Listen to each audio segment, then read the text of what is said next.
Hello guys, welcome to my channel Easy Grammar with Neha. I hope you all are well. First of all Mary Christmas all of you, क्योंकि आज 25 दिसंबर है तो Santa Claus आप सभी को बहुत सारी खुशियां दे। Okay, merry Christmas all of you. Okay, अभी हम लोग अपने टॉपिक पर आते हैं। तो हम लोग फिगर ऑफ स्पीच पढ़ रहे हैं, उसमें से मैंने 2 टॉपिक्स ऑलरेडी पढ़ा चुकी हैं।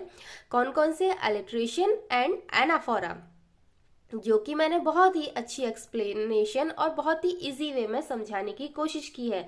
अगर आप लोगों ने मेरी वो वीडियोस नहीं देखी हैं तो प्लीज़ मेरी वो वीडियोस जाकर देखें, ताकि आपको बहुत अच्छे से समझ में आएगा। ओके, इसी तरीके से मैं इजी वे में समझाने की आगे भी कोशिश करूंगी। ओके, तो आज हम लोगों ने लिया है एंटी क्लाइमेक्स। क्या लिया है? Anti climax.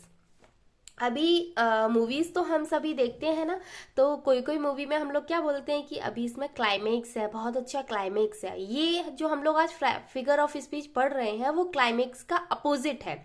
ठीक है, क्लाइमेक्स में क्या होता है कि सबसे इंपॉर्टेंट चीज, सबसे सस्पेंस वाली चीज सबसे लास्ट में रह जाती है, और इसमें क्या होता है कि सबसे इंपॉर्टेंट चीज सबसे पहले ही बता देते हैं।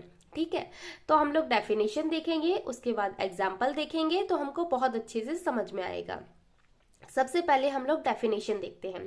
तो डेफिनेशन में हमने आपके सामने लिख रखा है, refers to a figure of speech in which statements gradually descend in order of importance. मतलब घटते क्रम में। घटते क्रम में कैसे? कि आपको सबसे इंपॉर्टेंट चीज सबसे पहले बता दी जाएगी, उसके बाद उससे कम इंपॉर्टेंट चीज, उसके बाद उससे कम इंपॉर्टेंट चीज। ठीक है, समझ में आ रहा है ना आप सभी को? तो अभी हम लोग एग्जाम्पल देखेंगे तो हमें और अच्छे से समझ में आएगा। अभी हम लोग फर्स्ट वाला एग्जाम्पल देखते हैं। तो फर्स्ट वाले एग्जाम्पल में हमने क्या लिख रखा है? She is a good writer. She is a good writer, a mother and a good humourist. Okay, अभी हमने इसमें क्या लिख रखा है? गुड राइटर पे अंडरलाइन किया है, अ मदर पे अंडरलाइन किया है, और गुड ह्यूमरिस्ट पे अंडरलाइन किया है। क्यों किया है? देखो, कोई भी व्यक्ति होता है, उसकी लाइफ में सबसे इंपॉर्टेंट उसका प्रोफेशन होता है। हम लोग मोस्टली हर किसी को उसके प्रोफेशन के अकॉर्डिंग जानते हैं। हम लोग जानते हैं कि वो एसआई है, वो लोको पायलट है, वो पायलट है, ऐसे करके जानते हैं। उसके बाद उसकी दिनचर्या आती है कि वो एक फादर है, या वो बहुत अच्छा फन भी करता है। ये सब चीजें सबसे लास्ट में आती हैं। ठीक है, तो अभी एक लेडी के बारे में यहाँ बात हो रही है, तो उसके बारे में बताया गया है कि she is a good writer. मतलब उसकी पहचान क्या है? उसकी पहचान है एक राइटर होना, मतलब वो बहुत अच्छी लेखिका है। अ मदर, मदर तो होते ही है, सभी होते हैं, तो मदर उससे कम इंपॉर्टेंट चीज है, लेकिन उसकी पहचान है गुड राइटर। मतलब लोग उसको किससे जानते हैं? कि वो एक बहुत अच्छी राइटर है। Okay, next, a mother and a good humourist. Humourist तो सभी होते हैं, थोड़ा बहुत मजाक तो सभी कर लेते हैं। तो सबसे इंपॉर्टेंट चीज अपने को सबसे पहले बता दी गई है कि she is a good writer, तो हमने गुड राइटर पर अंडरलाइन कर रखा है। उसके बाद अ मदर, मदर पे अंडरलाइन कर रखा है, और गुड ह्यूमरिस्ट पे अंडरलाइन कर रखा है। तो आपको किसी भी सेंटेंस में पढ़ने में ये लग रहा है कि उसकी पहचान, उसका अस्तित्व तो सबसे पहले बताया गया है, तो हम लोग उसमें क्या रिकॉग्नाइज करेंगे? हम लोग रिकॉग्नाइज करेंगे कि उसमें anti climax figure of speech है। ओके, इसी तरीके से हम लोग नेक्स्ट वाला एग्जाम्पल देखते हैं। नेक्स्ट में क्या लिखा है? He lost his family, friends and fans. ओ, देखो, हम सभी की लाइफ में सबसे ज्यादा इंपॉर्टेंट क्या होता है? हमारी फैमिली। क्योंकि हमारी फैमिली हमेशा हमारे साथ रहती है, कोई भी कंडीशंस हो हमारे पास, पॉजिटिव नेगेटिव एनीवे, वो हमारे साथ हमेशा रहती है। तो इस सेंटेंस में क्या लिखा है? He lost his family. उसने अपनी फैमिली खो दी, मतलब उसने अपना सब कुछ खो दिया। उसके लिए उसकी फैमिली सब कुछ थी। तो सबसे इंपॉर्टेंट चीज तो हमारे लिए पहले लिख दी गई ना, कि फैमिली। ही लॉस्ट हिज फैमिली। उसके बाद फ्रेंड्स। फ्रेंड्स फैमिली के बाद आते हैं, ठीक है, उससे थोड़ा कम इंपॉर्टेंट होते हैं फैमिली से। तो फ्रेंड्स, फ्रेंड्स के बाद फैंस। फैंस इंपॉर्टेंट होते हैं, बट सबसे इंपॉर्टेंट होती है फैमिली। तो हमने देखा इस सेंटेंस में कि फैमिली को सबसे पहले लिख रखा है, तो हमने क्या रिकॉग्नाइज किया है? कि ये एंटी क्लाइमेक्स है।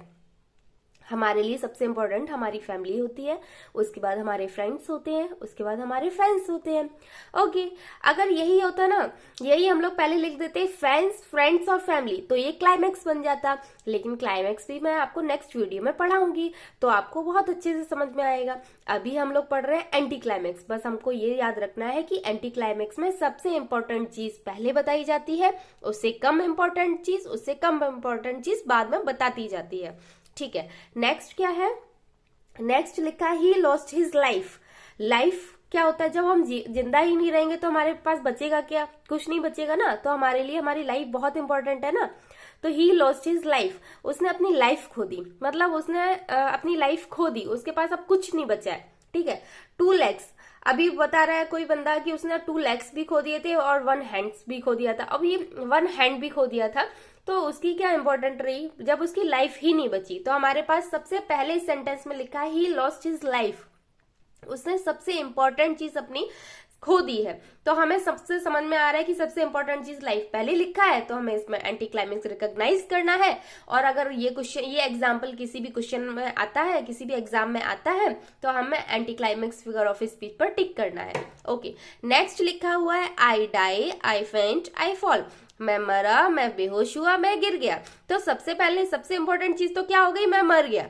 ठीक है, तो मरना सबसे इंपॉर्टेंट चीज हो गई, मतलब सबसे क्लाइमेक्स वाली चीज हो गई। तो इसमें हम लोग क्या रिकॉग्नाइज करेंगे कि anti climax figure of speech है। एंटी क्लाइमेक्स में बस हम लोगों को ये याद रखना है कि सबसे इंपॉर्टेंट चीज सबसे पहले बताई जाती है, उसके बाद कम इंपॉर्टेंट चीज, उसके बाद कम। ये सेंटेंस मैंने इस वीडियो में 2-3 बार रिपीट किया है, क्योंकि ये चीज, ये कंसेप्ट आपके माइंड में सेट हो जाए कि जिस भी सेंटेंस में सबसे इंपॉर्टेंट चीज पहले बताई गई है, उसमें केवल anti climax he figure of speech होगा और कोई नहीं हो सकता।